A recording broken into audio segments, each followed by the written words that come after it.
Many Western Muslims have to cope with assumptions about race as much as religion, but increasing numbers of converts don't have that problem. Fidelma O'Leary was born in Cork into a devout Catholic family, but followed that well-worn emigrant trail to America almost 20 years ago.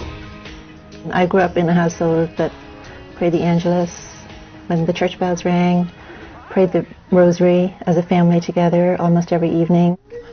For Mom and Dad, being Catholic wasn't just about going to Mass on Sundays. Being Catholic was something that happened every day. That's why I think for me, being Muslim and praying 5 times a day, it's easy.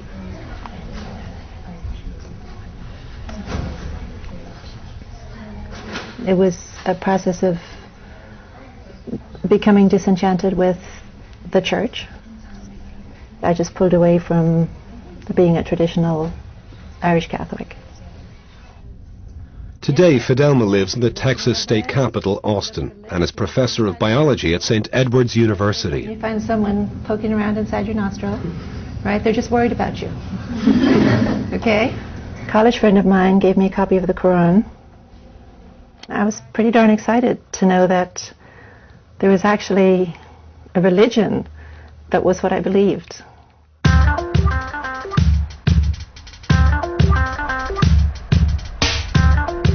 I've been Muslim for about 25 years. And I can remember a time when I was the only convert I knew. Now, my circle of friends is half converts. Assalamu alaikum. Most Friday mornings, Fidelma hosts a prayer group at her home. And among the faithful are 2 other Irish converts, Eileen and Michelle. Hey, we're 3 lovely lassies from Erin. And I am the best of them all. The world is becoming quite secular. And I think that's okay for a while, but then people look for meaning and they look for significance. Jesus said, I am indeed a servant of Allah. He has given me revelation and made me a prophet. It's a very simple message. At the end of the day, it's a very simple message. There's God. Worship God.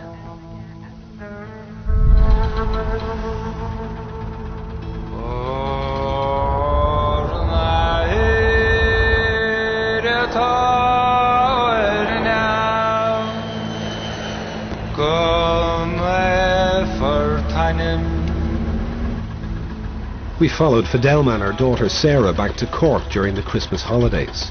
The journey would deliver an intimate encounter between a modern Muslim and Catholic tradition. When I first told my family I was Muslim, it was difficult for them to hear. They identified very strongly with being Catholic. It was hard for them, and they knew nothing about Islam. You talk about misrepresentations of Islam now, well, go back to Ireland in the 70s and it was more harshly misrepresented. I don't think you gave me a kiss. Give me a kiss and a hug for your auntie. What's your favorite auntie?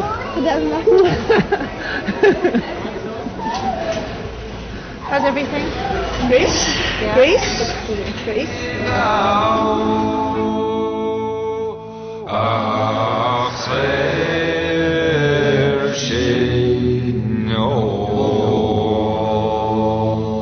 This is the small little part of Cork City that I grew up in as a child.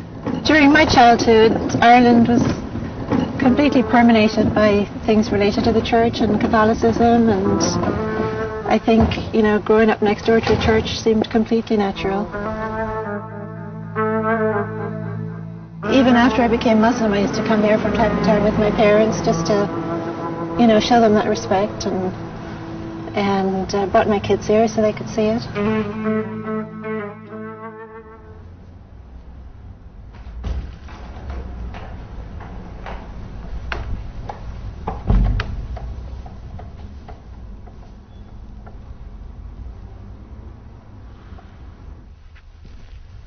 I'm kind of shocked at myself to remember that I used to go and kneel in front of these statues and pray to them. And the thought of kneeling at a statue of some virtuous person who passed away and praying to that person is ludicrous to me.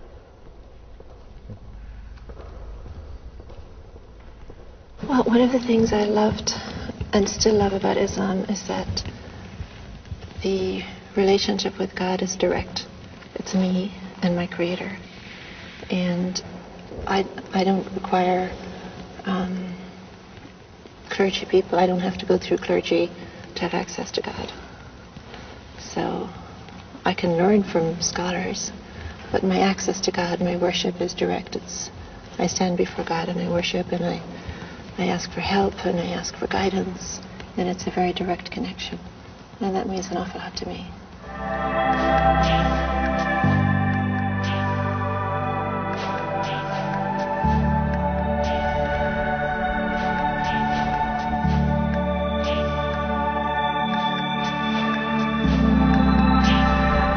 What we have in the Quran is we have hints at the magnificence of God. Ar-Rahman Ar-Rahim, the most merciful, the most forgiving, all-powerful, unimaginable creator, unlike anything created. So I think it's a human tendency to always try to imagine that God is like something created that we can see or hear or taste or touch. But the creator is nothing like what was created.